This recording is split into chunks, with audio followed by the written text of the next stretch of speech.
Ahorita que decía César eso, realmente, iglesia no es un lugar al que vamos, sino una familia a la que pertenecemos, ¿verdad? Es iglesia. Y cuando puedan,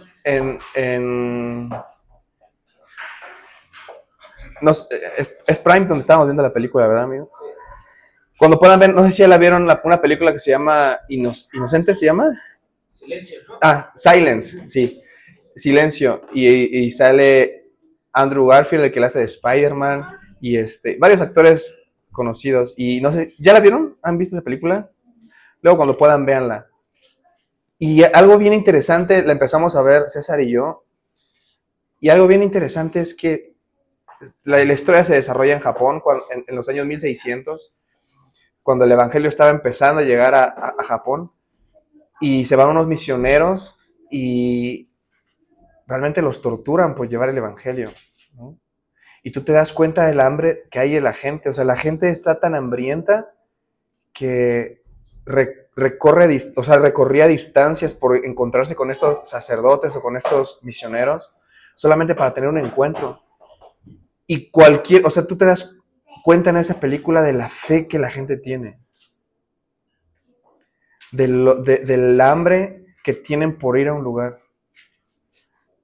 Y a veces nosotros estamos en un lugar como la Condesa, ¿no? Y nos cuesta trabajo llegar a la iglesia. Pero todo tiene que ver con el hambre que tenemos, ¿no? No de escuchar la palabra ni de escuchar a alguien cantar, simplemente es por el hambre de conocer más a Jesús. Esa es la finalidad.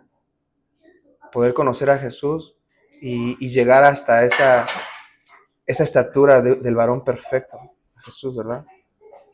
Entonces, yo sentí compartirles algo, familia, que está en mi corazón. Y yo le puse como título a esta plática, a esta charla, la recompensa de la intimidad.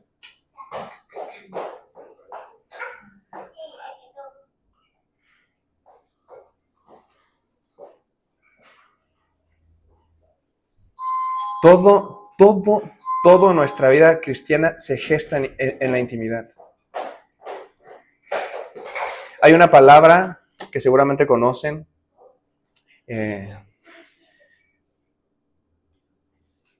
pero Dios ama la intimidad. Y hay una palabra muy fuerte, porneia. Y esto de porneia tiene que ver con todo lo que debe de ser en lo íntimo y se expone en público. Me explico. Todo acto íntimo que nosotros exponemos en público, pero no tenemos en privado, lo que estamos haciendo es porneia. Cuando tú y yo en la iglesia levantamos nuestras manos, adoramos, pero en la intimidad no estamos teniendo, intimidad me refiero con el Señor, no estamos teniendo este tiempo de intimidad con Él, estamos haciendo esto. Porque Dios ama la intimidad. Dios es un Dios celoso de la intimidad y nos anhela celosamente. Y cuando yo estaba viendo esta historia que ahorita vamos a ver en Génesis, yo le decía al Señor, pero, ok, hay una recompensa de la intimidad, pero Jesús quiere que nosotros podamos ver a Jesús como la recompensa de la intimidad. Porque a veces tenemos intimidad con Dios esperando algo. Y sí, va a pasar. Porque en lo natural, ustedes saben, si dos personas que están casadas tienen intimidad, ¿cuál es el resultado? Va a haber un fruto. Pero no lo haces solamente esperando ese fruto. Lo haces para disfrutar a tu cónyuge, a tu pareja. Lo mismo pasa con Dios. Es lo más normal tener intimidad con Dios y que no haya un resultado, no haya un fruto. Pero Él desea que cuando tengamos intimidad con Él, lejos de esperar algo, Él sea la recompensa. ¿Vale? Entonces, quiero poner esta como premisa. Dios es la recompensa y es nuestro galardón. Pero vamos a ver que Él es tan bueno que hay recompensas que Él nos ofrece o Él nos da cuando tenemos intimidad. ¿Vale? Vamos a una historia que es una de mis historias favoritas. En el libro de Génesis, Si estás anotando Génesis, vamos a leer desde el capítulo 29, versículo 31 en adelante. Yo voy a leer la Reina Valera, si tienes otra versión no importa, ¿vale?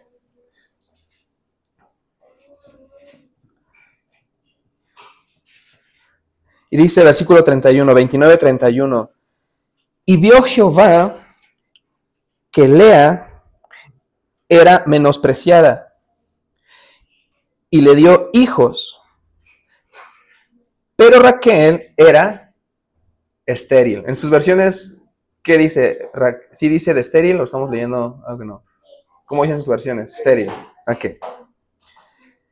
Y concibió Lea y dio a luz un hijo y llamó su nombre Rubén. Entonces, el primer hijo de Lea, su primogénito, se llama Rubén. ¿Ok? ¿Vamos bien hasta acá? Rubén.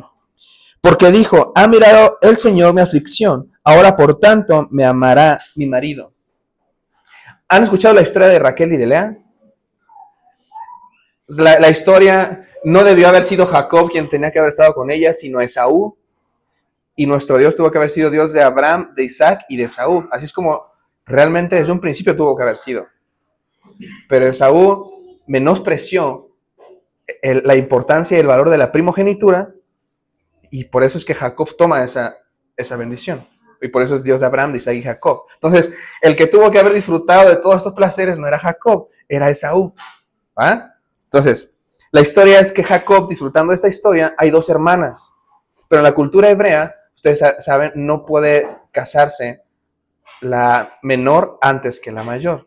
Porque hay un dicho que dice, en nuestra cultura, chivo brincado, chivo quedado, ¿no? Entonces, si tienes hermanos, generalmente digamos, lo natural, la tendencia es que si tienes hermanos, pues se casa el mayor y va casándose, ¿no? En la cultura hebrea es muy similar. Entonces, no podía casarse la menor si la mayor no salía. Si la mayor tenía 60 años y la menor 20 y no podía casarse la menor.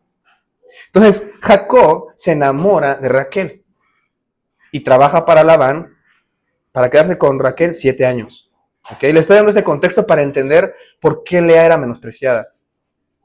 Lea, tú lees las versiones y lo único que se describe de Lea es que tenía bonitos ojos. Bonita letra. Pero Raquel, al parecer de Jacob, era hermosa. O sea, la atrajo. Desde ese momento, o sea, imagínate, desde ese momento Raquel, Lea, yo me imagino la posición de Lea, sufrió rechazo. Siendo la mayor y no salía, y de repente llega una oportunidad para que salga y es como, no me gustas, Lea, me gusta tu hermana, pero es menor. La cosa es que Jacob trabaja 7 años para poder casarse con Lea, porque dice Labán, si quieres a la chiquita, tiene que ser primero la mayor, ¿no? Entonces, Labán le hace ahí una jugareta a Jacob y termina acostándose, teniendo intimidad Jacob con Lea. Y dice, pero yo no quería a Lea, yo quiero a la menor. Dice, bueno, pues otros 7 años. Trabajó 14 años para poder tener a la menor. Imagínate, y a veces nosotros nos cansamos por señores que ya fue mucho tiempo. Pero Jacob estaba seguro de lo que quería. Entonces, por eso vemos aquí en el versículo 31, y el Señor vio que Lea era menospreciada porque Jacob no amaba a Lea, amaba a Raquel, ¿ok? Pero vean esto. Por eso es que Lea dice, ahora por tanto, me amará mi marido. Si le doy un hijo, me va a amar, ¿no? Versículo 33, concibió otra vez y dio a luz un hijo, y dijo, por cuanto oyó el Señor que yo era menospreciada, se me ha dado también y llamó su nombre Simeón. 34, y concibió otra vez y dio a luz un hijo, y dijo, ahora esta vez se unirá mi marido conmigo, porque le he dado a luz 3 hijos. Por tanto, llamó su nombre Leví. Versículo 35, concibió otra vez y dio a luz un hijo, y dijo, esta vez alabaré a Jehová. Por esto llamó su nombre Judá, y dejó de dar a luz. ¿Cuántos hijos dio? 4.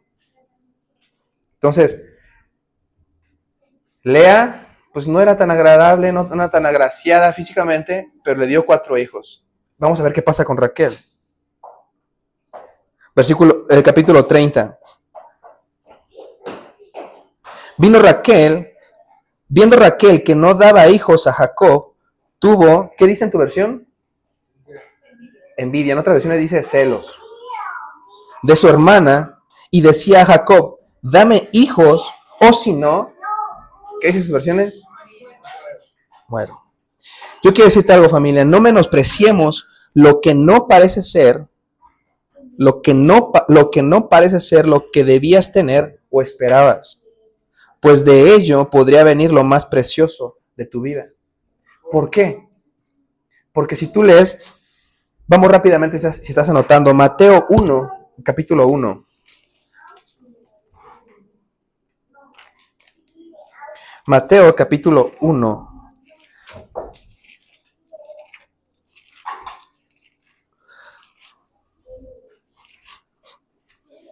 Entonces, Lea era menospreciada, ¿sí o no? ¿Menospreciada por quién? Por el marido. Y seguramente la hermana, por lo que leímos, le tenía envidia. ¿Por qué? Porque Raquel era estéril, no podía tener hijos. Hasta ese momento. Lea sí. ¿Ok? Pero vamos a ver qué pasa con Lea. En la versión, en Reina Valera dice genealogía de Jesucristo. ¿Ok? Sabemos que Jesús nació de María, pero no fue un hijo, digamos, biológico de José. ¿Ok? Pero vean lo que dice, capítulo 1. Libro de la genealogía de Jesucristo, hijo de David, hijo de Abraham. Abraham engendró a Isaac, Isaac a Jacob, y Jacob a Judá y a sus hermanos. Judá engendró a Tamar, a Fares y a Sara. Fares a Esrom y Esrom a Aram. Aram engendró a Aminadab a Nazón y Nazón a Salmón. Salmón engendró a Rahab, a Boz. Boz engendró a Ruth, de Ruth a Obed, y Obed a Isaí. Isaí engendró al rey David, y el rey David engendró a Salomón, de la mujer, de la que fue mujer de Urías. Entonces, de Lea, de la menospreciada, viene la genealogía de Jesús. Por eso es que yo te decía, no menospreciemos lo que no parece ser. Porque te voy a decir algo, familia, a veces Dios te da algo que no viene envuelto en el paquete que tú esperabas. Y lo menosprecias. Porque dices, no viene en la presentación que yo esperaba. Pero es una bendición. A veces viene disfrazada o envuelta en algo que no esperas. Y por eso decimos, no, esto no es lo que quería, Señor. ¿Vamos bien hasta acá? Ahora sí, capítulo 30 de nuevo, en Génesis. Viendo Raquel que no daba hijos a Jacob, tuvo envidia de su hermana. Y decía a Jacob, dame hijos o si no me muero. La envidia tiene el potencial de llevarte a la muerte. A veces vemos en la familia de sangre o en la familia de fe que a unas personas Dios les está dando por lo que están orando y a ti no. Y sentimos envidia del otro. O sentimos celos. ¿Por qué a él sí y a mí no? ¿Por qué a él sí y a mí no? Y la realidad, familia, es que todos en algún momento batallamos con el Dios a todos les da, menos a mí. Dios a todos bendice, menos a mí. Dios a todos prospera, menos a mí. A todos les da la promesa, menos a mí. Versículo 2. Y Jacob se enojó contra Raquel y dijo, ¿soy yo acaso Dios que te impidió el fruto de tu vientre? Versículo 3. Y ella dijo, he aquí mi sierva Bilha, llégate a ella y dará luz sobre mis rodillas, y yo también tendré hijos de ella. Así le dio a Bilha su sierva por mujer, y Jacob se llegó a ella. O sea, tuvo intimidad con ella. Y concibió Bilha y dio a luz un hijo a Jacob. Versículo 6. Dijo entonces Raquel, me juzgó Dios y también oyó mi voz y me dio un hijo. Por tanto, llamó su nombre Dan. Ahora quiero que veas algo bien interesante, familia. Desde Abraham hasta Isaac, hasta Jacob, hay una línea muy evidente en las esposas. Las tres batallaron con la esterilidad en un principio. Sara era estéril. Rebeca era estéril y Raquel era estéril. El menospreciar, familia, lo que a veces Dios nos da, provoca en nosotros esterilidad, que no demos fruto. menospreciar lo que Dios nos está dando. Por eso en la palabra dice, no menosprecies el tiempo de las pequeñeces, porque Dios sabe que hay un principio. Cuando vemos que lo que nos está dando es pequeño, aparentemente, y nuestra tendencia es menospreciar lo que no tiene la presentación que esperábamos. Versículo 7. Concibió otra vez Bilha, la sierva de Raquel, y dio a luz un segundo hijo, a Jacob. Y dijo Raquel, con luchas de Dios he contendido con mi hermana y he vencido. O sea, esta hermana tenía una competencia con su hermana. Era de, ¿tú tuviste 4? Ajá, pero ¿sabes qué? Pues yo no puedo, pero ahí está mi sierva. Órale, échate a Jacob y dame un hijo. Y pasa lo mismo. O sea, quiero que tú veas, por eso la otra vez que yo compartí, decíamos, lo que esta generación o tú como padre no vences, tu hijo va a luchar con eso. ¿Qué es lo que pasó con Abraham y Sara? No podían tener hijos. ¿Y qué dijo Sara en su desesperación? Yo no puedo, pero acuéstate con mi sierva. Urge tener. Dios ya le había dado una promesa a Abraham de que iba a ser padre de naciones. Pero en su desesperación, en su comparación, porque, o sea, la cultura hebrea, tener hijos es lo mejor. Y una mujer que no puede dar hijos en esa cultura es. Por eso Raquel decía, si no me das un hijo, voy a morirme. Y tú lees 5 capítulos después, y Raquel cuando tiene a Benjamín, muere en el labor de parto. Por eso te digo que el menospreciar y la queja trae muerte en nuestra vida. Y no es momentánea. O sea, Raquel vivió 5 capítulos después. No sabemos cuánto tiempo fueron esos 5 capítulos. Pero probablemente Raquel dijo, ya me libré, ya tengo hijos. Pero lo que declaró con su boca, en el momento no pasó nada. Pero sembró algo que tiempo después se cumplió. Sí, ella tuvo hijos. Y pudo tener hijos de su vientre. Su segundo hijo, Benjamín. Pero ella murió. Ya no pudo disfrutar del ser madre. Entonces, versículo 9. Viendo pues Lea que había dejado de dar a luz, tomó a Silpa, su sierva, y la dio a Jacob por mujer. Y vamos a saltarnos, familia, hasta el versículo 14. Vean esto. Esto es bien interesante. Versículo 14. Fue Rubén, o sea, el primogénito de Lea, ¿ok? Rubén era el primogénito, ¿sí o no? ¿Vamos bien? Ok. Fue Rubén en tiempo de la siega de los trigos y halló mandrágoras en el campo y las trajo a Lea, su madre. Y dijo Raquel a Lea, te ruego que me des las mandrágoras de tu hijo. O sea, Rubén fue al campo, iba por una cosa. ¿Por qué iba? No, iba por trigo. Pero dijo, caray, estas flores o estas cosas para qué servirán, no sé, pero me llaman la atención. Y le trajo a su mamá, Lea, mandrágoras. ¿Para qué las iba a ocupar Lea? No sabemos.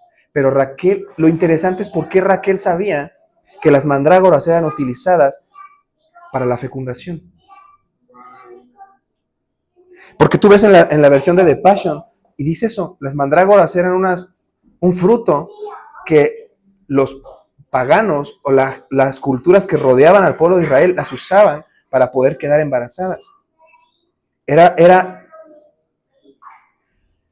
ritos paganos. ¿Por qué Raquel sabía de esto? Raquel era estéril, ¿sí o no? Lea es como, ¿traes estas flores, hijo Rubén? Pues no sé. Pero Raquel dijo, yo quiero esas flores. Y algo bien interesante, Raquel tenía a su esposo, ¿sí o no? A Jacob. Por eso Lea dice, yo quiero estar con Jacob, pero no porque él está con Raquel. Versículo 15, y ella respondió, o sea, Lea, es poco que hayas tomado mi marido, sino que también te has de llevar las mandrágoras de mi hijo. Y dijo Raquel, pues dormirá conmigo esta noche por las mandrágoras de tu hijo. Versículo 16. Cuando pues Jacob volvía del campo a la tarde, salió Lea a él y le dijo, llégate a mí, porque a la verdad te he alquilado por las mandrágoras de mi hijo, y durmió con ella aquella noche. Lea, bien astuta, bien inteligente, le dijo a Lea, ok, a Raquel, vamos a hacer un trueque. Jacob, pues pobre de él, se va a tener que sacrificar. Pero te intercambio una noche con mi marido, pero si me das esas mandrágoras. ¿Y qué dijo Lea? Vénganos tu reino. Porque ella quería estar con Jacob.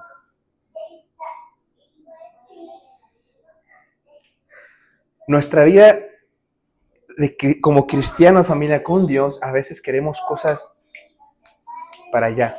Señor, yo lo necesitaba para ayer.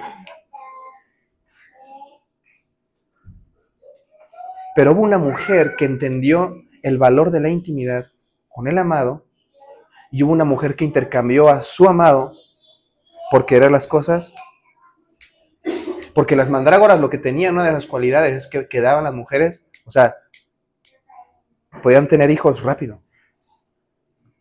Y a veces las promesas de Dios no llegan rápido, familia, porque necesita un proceso para que maduremos, para que soportemos la bendición. Por eso la gente que está en el ocultismo y en la brujería, ¿por qué crees que están ahí? Porque quieren cosas rápidas. Porque el diablo te da cosas rápidas. Porque no le interesa tu corazón, no le interesa el proceso, no le interesa en quién te conviertes en el proceso, le interesa destruirte. Habemos personas que buscamos resultados rápidos en nuestro esfuerzo, pero hay personas que preferimos la intimidad.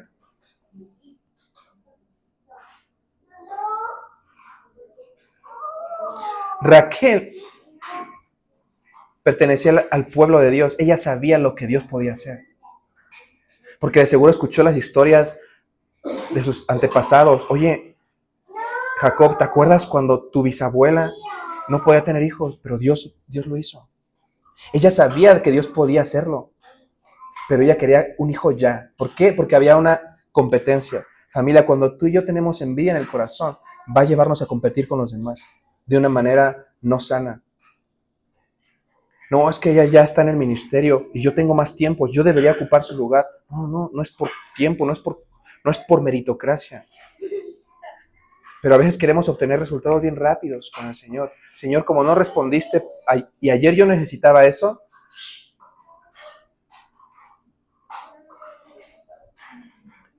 Versículo 17. Y oyó Dios a Lea y concibió, y dio a luz el quinto hijo a Jacob. Y dijo Lea, Dios me ha dado mi recompensa. ¿Dios me ha dado qué? Recompensa. ¿Cómo dijimos que se llama la prédica? La recompensa de la intimidad. Dios me ha dado mi recompensa por cuanto di mi sierva a mi marido. Por eso llamó su nombre Isacar. Queremos con este nombre Isacar. ¿Han escuchado este nombre Isacar? Ok, es bien interesante. Quiero leerte esto que está tal cual, tú lo puedes buscar en la versión de The Passion. Si tienes tu teléfono y ahí puedes buscarlo y luego lo traduces. Ve lo que dice. Las mandrágoras o manzanas, estas plantas tenían otro nombre, manzanas del amor. Tenía una connotación erótica y en esta cultura se consideraban afrodisíacas. Afrodita, la diosa griega del amor, la belleza y el sexo, era conocida como la dama de la mandrágora. La raíz hebrea de mandrágora es similar a la palabra amor. Entonces, el hijo de la intimidad fue Isacar. ¿Vamos bien hasta acá? Vamos a, si estás anotando, al primer libro de Crónicas, 12:32. Primer libro de Crónicas,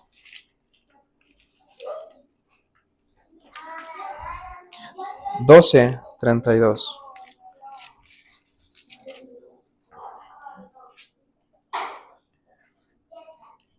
Dice, de los hijos de Isacar, ¿de los hijos de quién? 200 principales, entendidos en los tiempos y que sabían lo que Israel debía hacer, cuyo dicho seguían todos sus hermanos. O sea, hubo una mujer que entendió el valor de la intimidad, ¿ok? Y tuvo un hijo con Jacob. ¿Cuál fue este hijo? Isaacar. Quiero que tú veas algo, familia. Todo lo que gestamos en intimidad, tarde o temprano va a dar un fruto, pero no solamente un fruto como un hijo. David, el rey David, cuando eran tiempos de guerra, él iba, Isaacar era, o los hijos de Isaacar eran como los consejeros del rey. Y le decía, David iba y les preguntaba, oye, ¿es tiempo de salir a la guerra? Y los hijos le decían, ¿sabes qué? Si es tiempo o no, ¿sabes qué no? Porque ellos discernían el tiempo, cuando era correcto y cuando no era correcto ir a la guerra. Eran consejeros.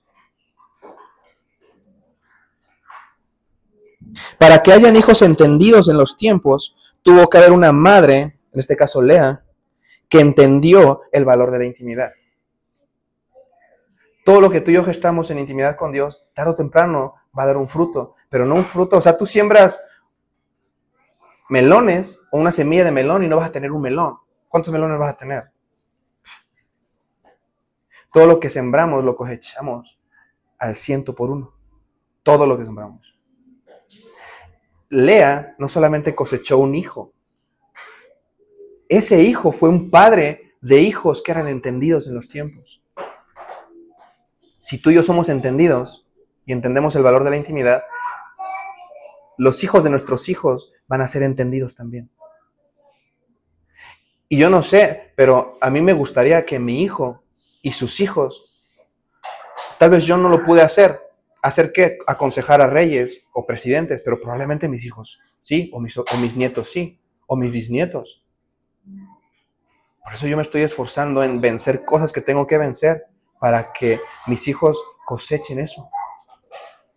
Pero si no lo vencemos, familia, tus hijos y los hijos de tus hijos van a cosechar eso también.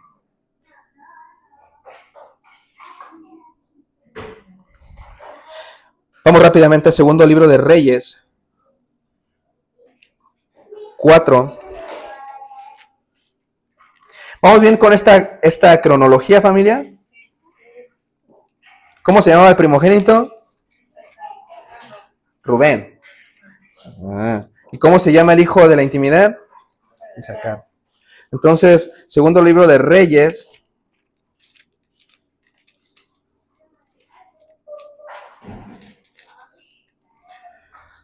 capítulo 4. Vamos a leer desde el 8 en adelante. Y vamos a ir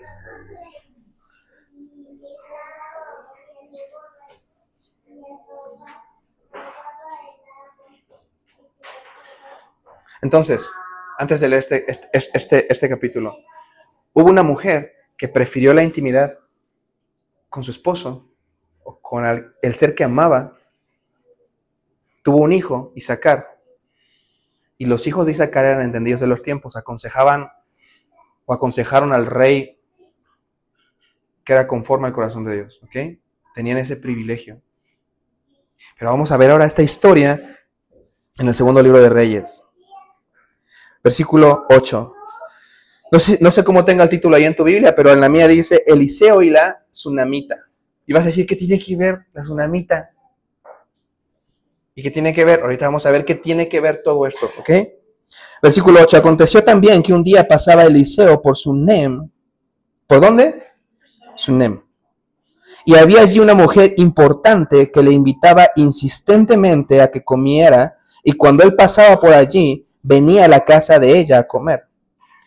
Y ella dijo a su marido, he aquí ahora yo entiendo que este que siempre pasa por nuestra casa es varón santo de Dios. Pero ve lo que dice. Ella dijo a su marido, he aquí ahora yo, ¿qué? Entiendo. ¿Cómo dice su versión? El versículo 9. Estoy segura. Entiendo. Vemos ese hilo. Hubo una mujer que entendió el valor de la intimidad. Los hijos de Isaacar eran entendidos. Y esta mujer dice que entendió. ¿Ok? Versículo 10.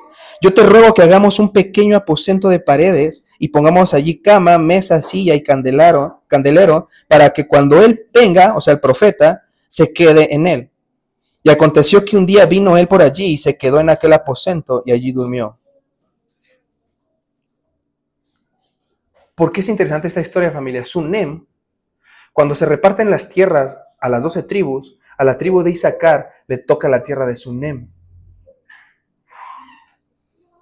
Entonces, los de Sunem eran personas entendidas en los tiempos.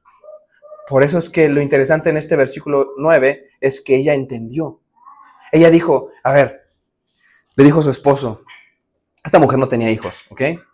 Le dijo a su esposo, oye, si este profeta viene de tanto en tanto y su visita es de gran bendición para nosotros, ¿qué pasaría si le decimos a este profeta que se quede a vivir aquí?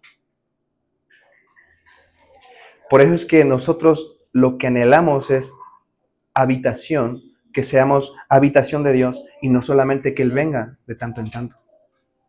Porque a veces nos podemos conformar con que Dios nos visite cuando Él desea habitar.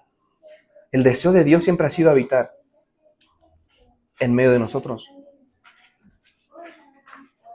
Ese versículo que dice, Dios habita en medio de la alabanza de su pueblo. Pero te voy a decir algo, familia. Habitar, en tu casa tu habitación, ¿no? No, tú habitas en tu casa, por eso es casa habitación, porque habitas en tu casa. Pero no duermes arriba de la mesa, ¿o sí? ¿Dónde duermes? Un lugar de... Entonces, ¿Dios habita en medio de la alabanza de su pueblo? Sí, porque Él es omnipresente. Pero Él solamente reposa y descansa en los lugares donde deseamos tener intimidad con Él. Entonces tú y yo podemos venir a la iglesia y tener un tiempo de adoración y Él habita. Pero el siguiente nivel es no que solamente habite, sino que Él desee estar en ese lugar donde tú y yo tenemos intimidad con Él. Y de ahí todo fluye, desde ese lugar de habitación, de intimidad. La decisión de elegir intimidad de Lea tuvo un efecto por generaciones. Y esta mujer sunamita entendió el principio de habitación y no solo de visitación de un profeta. Y esto tuvo una recompensa. Vamos a ver cuál fue la recompensa de esta mujer que entendió también. ¿Vale? Versículo 12. Entonces dijo a Giezi, su criado, ¿quién? Eliseo le dijo a Giezi, llama a esta sunamita. Y cuando la llamó, vino ella delante de él. Dijo él entonces a Giezi, dile, he aquí tú has estado solícita por nosotros con todo este esmero. ¿Qué quieres que haga por ti? Yo cuando leo a esta familia, yo siento que Dios te está preguntando, ¿qué quieres que haga por ti? ¿Qué quieres? ¿Qué quieres que haga por ti? No sé si cuando leemos los evangelios, cuando Jesús antes de sanar a alguien le preguntaba, ¿qué quieres que haga por ti?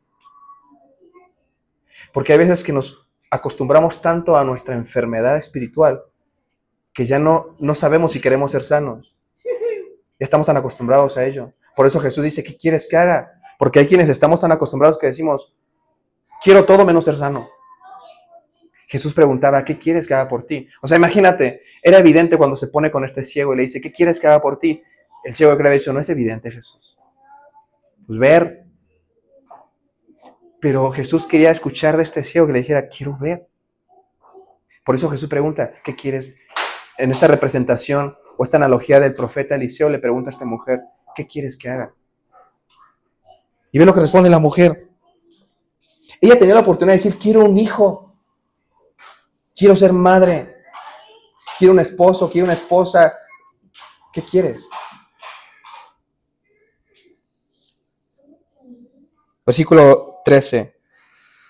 ¿Qué quieres que haga por ti? ¿Necesitas que hable por ti al rey o al general del ejército? Y ella respondió, yo habito en medio de mi pueblo. Y él dijo, ¿qué pues haremos por ella?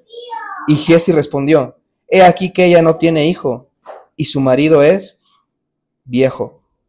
Dijo entonces, llámala. Y él la llamó, y ella se paró a la puerta. Y él le dijo, el año que viene, por este tiempo, abrazarás un niño. Y ella dijo, no, Señor mío, varón de Dios, no hagas burla de tu sierva. ¿Por qué? Porque esta mujer sunamita era estéril, no puede tener hijos. Y su esposo, su amado esposo, ya estaba viejo. Entonces, lo mismo que Abraham y Sara es como, ya Señor, estamos viejos, ya no hay esperanza. Pero cuando tú lees esto es que tenemos un Dios tan bueno que no se rige por el tiempo de nuestro tiempo biológico. Dios es un Dios atemporal. En Él no hay tiempo ni espacio.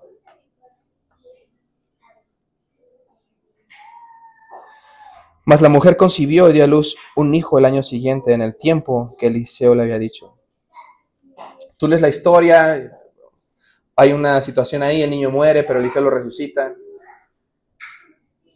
Lo importante de esta historia es que una mujer entendió también que era que el profeta habitara ahí. Pero te das cuenta que hubo una mujer, Lea, que entendió que era tener intimidad. Entonces, familia, tú y yo, nuestra vida cristiana depende desde ese lugar, desde tener intimidad con Dios. Por eso es que cuando lleguemos delante de Él, va a decir, o diremos, Señor, en tu nombre hicimos esto, en tu nombre hicimos aquello, en tu nombre, y va a decir Jesús, no te conozco. Porque esa palabra conozco es una palabra que quiere decir ginosco. Y ginosco es lo mismo que cuando Adán conoció a su mujer, o sea, tuvo intimidad con ella. Cuando tú y yo tenemos intimidad con Dios, es la única forma que cuando estemos delante de Él nos diga, yo te conozco. Porque tuve ginosco contigo, tuve intimidad contigo, te conozco. Y la pregunta es, Señor, pero a ver, tu palabra dice que tú conoces cuántos cabellos tenemos. ¿Cómo que no me conoces? No te hagas el chistosito. Pero es que no es lo mismo conozco a Gaby, a conocer de que los esposos tienen intimidad.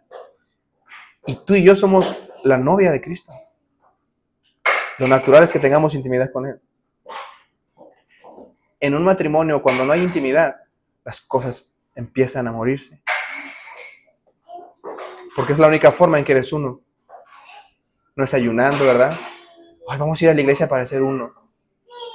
La única forma para ser uno es tener intimidad. La única forma para ser uno con el Señor es tener intimidad.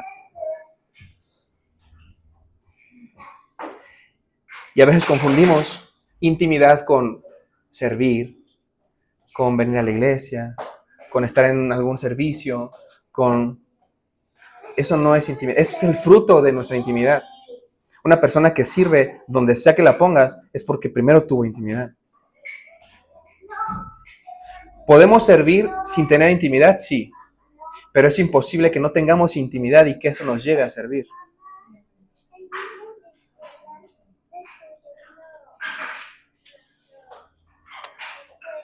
Y vamos a terminar con este versículo, familia, que creo es a lo que Dios nos está invitando. Salmo 51, versículo 6.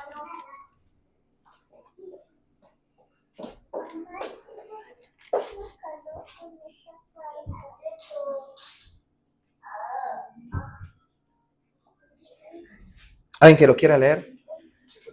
6. Pero tú deseas honradez y serpiente, y aún allí enseñas sabiduría. Otra versión. ¿Esa qué versión es, Pablo? Es la otra versión viviente. ¿Alguien tiene otra versión? Pero tú te complaces en la verdad de los secretos de tu sabiduría. ¿Esa qué versión es? ¿Pechita? ¿Otra versión? A ver, Pablo. He aquí, tú amas la verdad en lo íntimo, y en lo secreto me has hecho comprender sabiduría. Es la Reina Valera, ¿no? La 90. ¿La 90? Entonces, No, la 9. esta versión te da esa... Dios ama la verdad en lo íntimo, y en lo secreto, Él nos hace comprender sabiduría.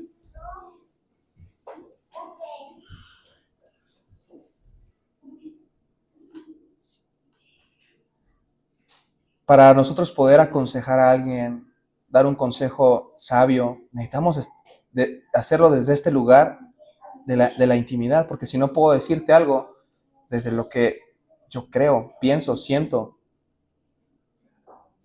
Pero Dios desea este lugar de intimidad. Por eso es que les decía la otra vez, si pueden leer este libro de los secretos del lugar secreto, es porque es a donde Dios nos está llevando como iglesia, como familia. Tener intimidad con Él. Tener intimidad con Él. Y amar ese lugar de intimidad. Y te voy a decir algo, familia. El enemigo sabe que desde ese lugar todo fluye y todo se gesta. Por eso es tan atacado ese lugar de intimidad. Y no sé si te ha pasado, pero a mí sí me pasa. Quiero tener tiempo con Dios y empiezo, híjole, pero no necesito pagar esto. Oye, pero no tengo trabajo. Oye, pero no tengo esto. Oye, pero es que si tan solo esto. Oye, pero es que aquello. Y todas esas voces empiezan a aturdir tu mente.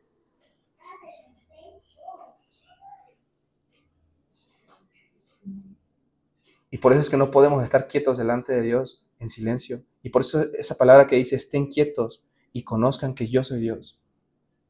Porque Él sabe que hay una recompensa cuando logramos estar quietos delante de Él sin alterarnos.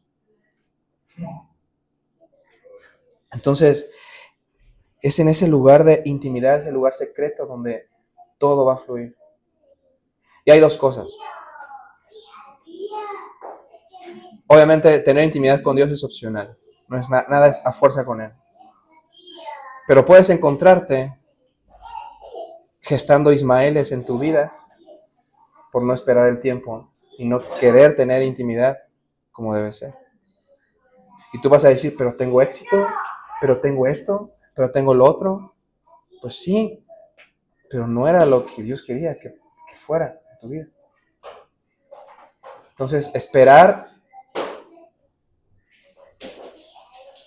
el fruto de esa intimidad a veces cuesta trabajo, familia, cuesta trabajo. Pero si Dios lo dijo, es porque Él lo va a cumplir. Si Él dijo, vas a tener un hijo, no sé cuándo, Señor, no sé cómo, pero tú dijiste, va a pasar, va a pasar.